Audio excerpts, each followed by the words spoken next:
More games results in more experience. More games results in more exposure to new ideas, and more games results in your ability to test your own ideas more often.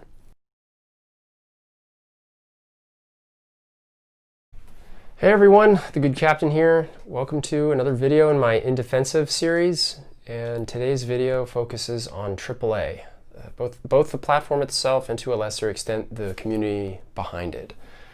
And I want to start this video with a hopefully clear and opinionated statement, and that is that I believe that if you are an Axis and Allies player who wants to improve their gameplay and improve it quickly, you should seriously consider AAA.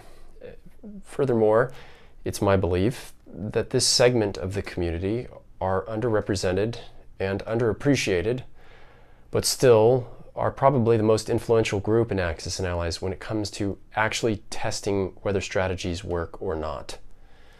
So for those of you who don't know, TripleA is a free game available for download, and I will link in the description box below where you can download that.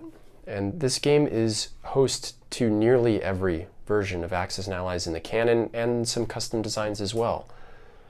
Now, I will get into my argument for why I feel this way, but before I do, I want to plant one more flag, and that is to say that I feel strongly that there's this sort of a schism between, or in the Axis and Allies community, between face-to-face players and folks who play online.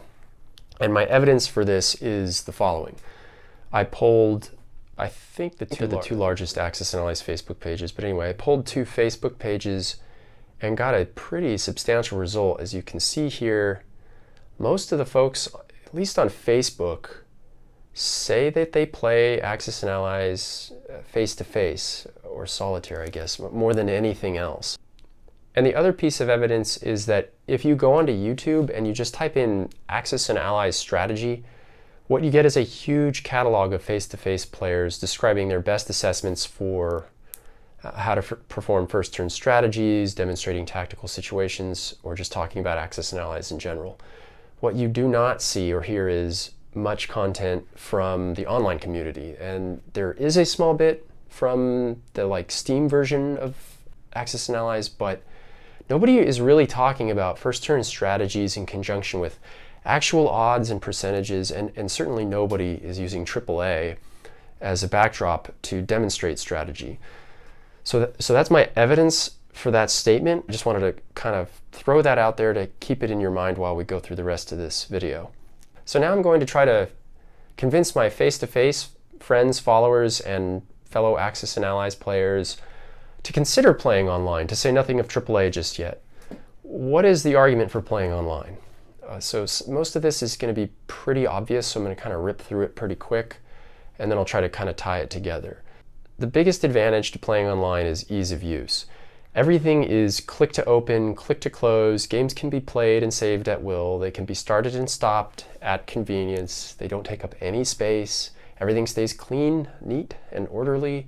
There's no money or pieces getting knocked onto the floor, which is to say there's no mess. There's also no color noise due to custom painted pieces. This results in a lower chance of a misplay. It's also COVID-proof.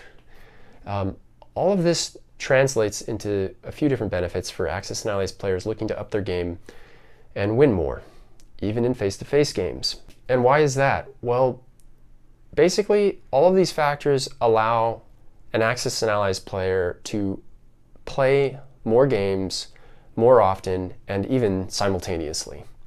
The time spent not setting up or taking down a game or coordinating with your friends to get them there on a weekend and play 6, 8, or 10 hours, to not be pressured by time and to just play when you have time available, allows people with busy work schedules to play the game, or people who want to get better to practice more often.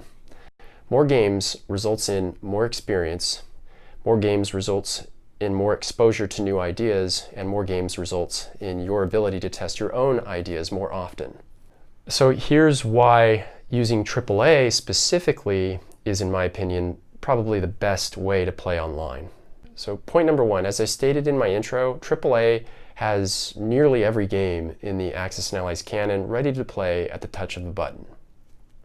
And this really can't be said for any other platform out there online.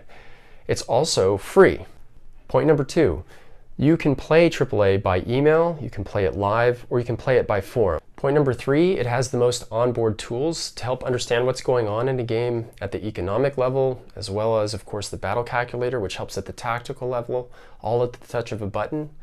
It also has an edit mode, so if you're worried that, let's say you forget to non-com that Russian submarine in your non-combat movement phase and you're in your place movement phase, there's no problem at all to go back and just edit that submarine to where it needs to be before submitting your turn. And finally, fourth, and probably most important, AAA allows you access to a ready pool of opponents via connection through the accessandallies.org website.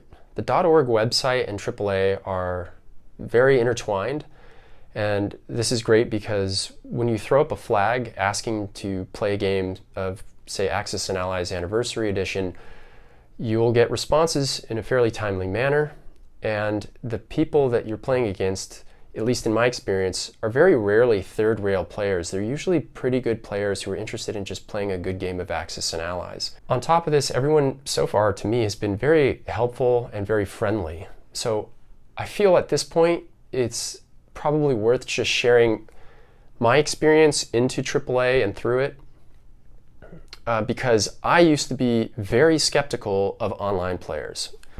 I used to play just face-to-face, and I would go to the Strategicon tournaments 3 times a year here in Los Angeles. At these tournaments we have at least one Gen Con winner and about a dozen or so other great players. But every regular attendee of these tournaments knows who is probably the most lethal player there, and it's the guy who's stacked tons of global games on AAA. I'm not going to use his name because I didn't clear it with him in this video, but I will say that prior to me ever setting foot into an online game, I always felt like it was really cheesy to play against this guy because I would think that he basically had cheated his way into being good, right? He didn't play face-to-face, he played online. So I already knew he'd got more experience, but I thought it was done in sort of the inside track kind of way. But I couldn't deny one thing, and that was that he was lethal. He was very good at what he did. He was a reference to everybody else there in the room.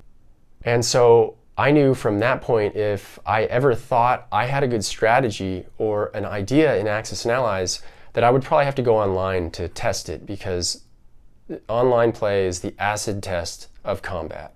If a strategy survives repeated playings online, you can be confident in advertising it with your friends or on YouTube. If you haven't done that, in my opinion, it's not a fully tested strategy. The next part of my story is when I decided to do a deep dive into Axis and Allies Classic. I knew I would end up on AAA to test my theories. And by the time I got there and I played my first handful of AAA games online, I got gut punched my first 2, 3, or 4 games. I was a mess. But after another 10 or so games, I knew what I could and couldn't say when I made my classic video series. So all of this has me feeling like online Axis and Allies communities, especially AAA, are the fight club of the Axis and Allies community at large. So if you've never seen Fight Club, there's a narration that occurs. Edward Norton says, anybody that was new to Fight Club, his ass was a wad of cookie dough, but by the end of 2 weeks, he was carved out of wood. And I think that this is just such a apt description of what it is to play AAA online. So as I wrap up this video, I want to try to tackle one last misconception, or what I believe is a misconception, and that is that online players don't make great face-to-face players because all of the online tools are missing when playing face-to-face, and because of time constraints. Okay, I have a few things to say about this, and the first is to just grant the fact that yes, absolutely, if somebody only ever played online, then of course playing the first time face-to-face would be very awkward for that person for those exact reasons. Now, with that out of the way, a couple of things. One, insofar as I can speak about my experience with AAA, I haven't played 1942 online, so I won't speak for them. But the players I've played against, I've asked this question specifically. Now, I can't do a poll on the .org website, so I can't find out for sure what the real demographic is there, but all my opponents are face-to-face players as well as online players. So my intuition is that this demographic of people who only play online is quite small. Furthermore, I think that you could point out how silly this question or statement is by just flipping the subject around. You could say, I don't think face-to-face players make very good online players because they don't know how to navigate a battle calculator very well, and they would feel uncomfortable when interpreting the TUB and the economic conditions of the board. Online players understand everything in a more 3D manner that face-to-face players just wouldn't understand. Now, if you feel like that is a silly thing to say, then you can see how silly the question was to begin with. What makes one better than the other? They aren't. One is, I would say, not better than the other. In fact, I would use this whole thing as an argument, here's the punchline, to diversify your portfolio, diversify your experience. If you've never played online, go onto the .org website, sign up, it's free, and play a few games. Play a half a dozen games. I promise your gameplay will improve on whatever version you're playing. And of course, if you've only ever played online, you need to get behind an actual board and play a few without your tools and with time constraints. So with that, let's go ahead and do a recap and then close. I started this video describing the benefits of online play and how that translates into making you a better player. I then argued the 4 reasons why AAA is probably the superior platform when pursuing that route. And then I closed by sort of tackling the misconception that online players make poor face-to-face players and vice versa, why that's so silly, and then why it's just good to go ahead and diversify your experience portfolio when it comes to playing Axis and Allies. So I've got one more in defensive video that I'd like to do. I'll get that out in the next few weeks, and then I'll be transitioning into a 10-part series on Axis and Allies Anniversary Edition 1941. The Twitch tournament has been put on hold temporarily.